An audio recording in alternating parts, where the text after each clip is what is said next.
the demand for silver for industrial use is exceeding the supply, and that gap is going to get bigger and bigger as the years go by. The only way you can fill that gap is to recycle silver, and to recycle silver, that means people bringing in their candlesticks or somebody taking their silver coins or their silver bars and cashing them in, or selling an ETF and they sell it back to the market. The only way you could supply that gap is with higher silver prices. So I do think silver prices will continue to drift higher. We've turned the corner on the gold price. I think we've kissed $2,000 goodbye. I think the next stop is $3,000. My personal view is we're going to be heading, if we're going to try and keep pace with the level of government debt, we should be well into the 5,000s by now. Now, the global silver market is entering a transformative phase, with the metal gaining prominence as an industrial commodity and a strategic investment asset.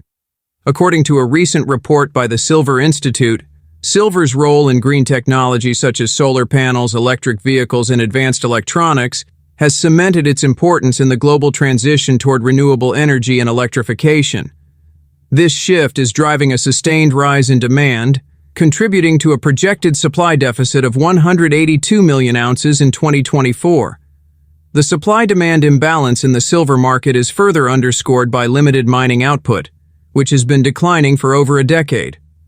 Clive Thompson, a market analyst, notes that in 2022, a deficit in silver supply appeared for the first time in more than 10 years, widening in 2023 and set to grow further in 2024. This structural deficit and rising industrial demand makes silver a vital resource for industries and investors. The impact of these market dynamics is already evident in silver's performance. Data from the World Gold Council reveals that silver has been the standout performer in the precious metals sector, achieving an impressive 42.4% gain from January through October 2024. Analysts are optimistic about the metal's price trajectory, projecting it to rise from approximately $31.30 per ounce to over $40 by the end of the year. Silver's dual role as an industrial metal and a safe haven asset positions it uniquely in today's economic landscape. The sustained demand from technological and industrial sectors, particularly for electronics and solar energy, is driving upward price pressure. Thompson highlights the likelihood of heightened price volatility, with the potential for sudden dramatic price increases. The recent sharp price movements reflect the fragile balance in the silver market, where supply constraints and rising demand create fertile ground for rapid price action. Make sure to tune in for our expert analysis. Don't miss out on future content. Hit the subscribe button and turn on notifications to stay in the loop. Your support is greatly appreciated. I have never been able to discover any evidence of manipulation. I mean, I'm not close enough to the market to say that's true. Certainly there are sellers who go short in the market, and that would include some very big boys with deep pockets. But I would rather look at the supply and demand and where silver is going. Now, a lot of people have got their eye on a $50 price. And the reason they got their eye on a $50 price is because that's where it peaked back in the 1980s.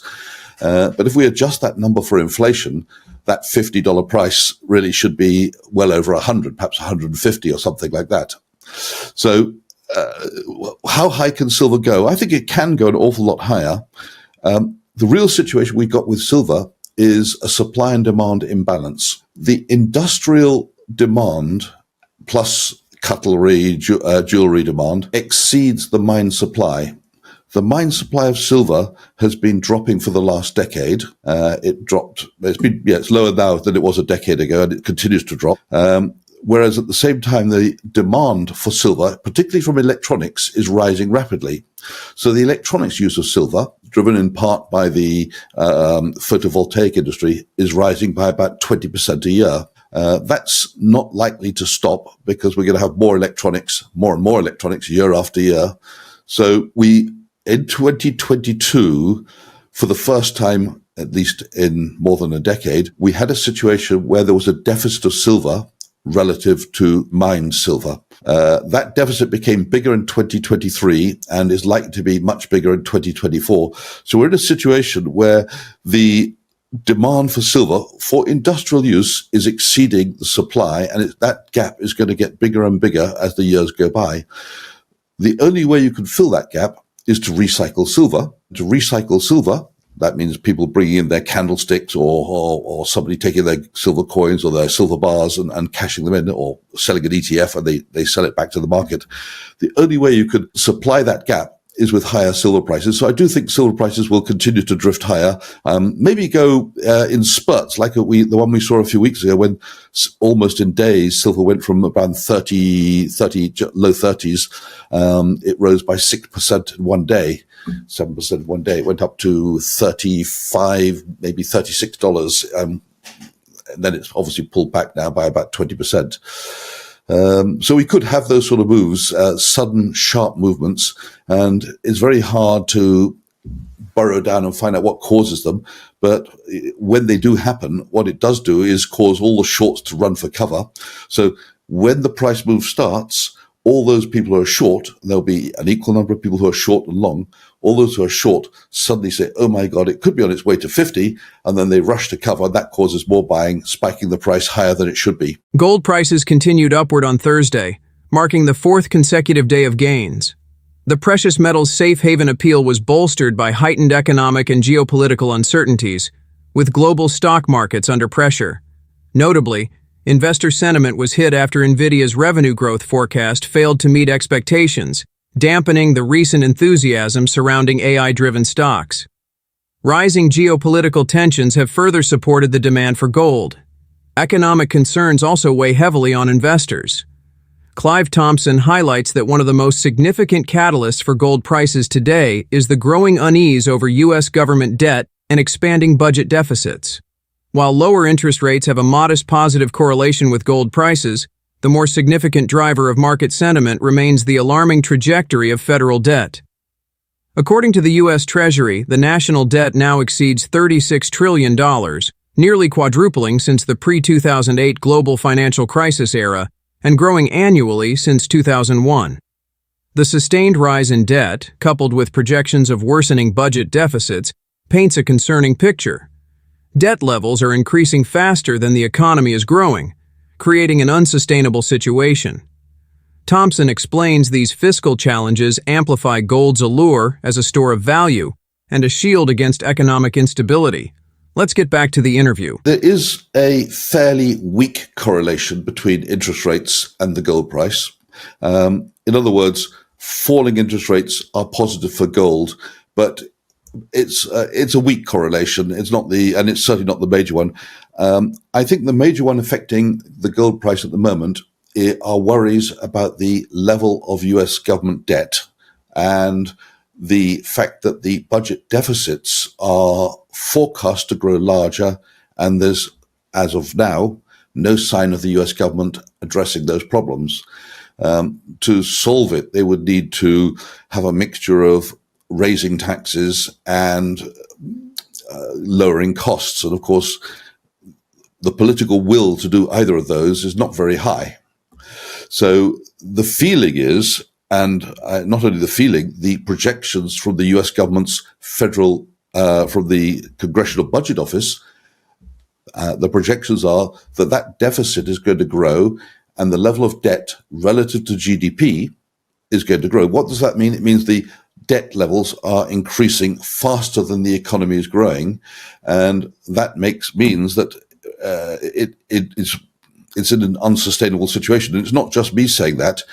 We have very venerable people like Jerome Powell who've said this is unsustainable.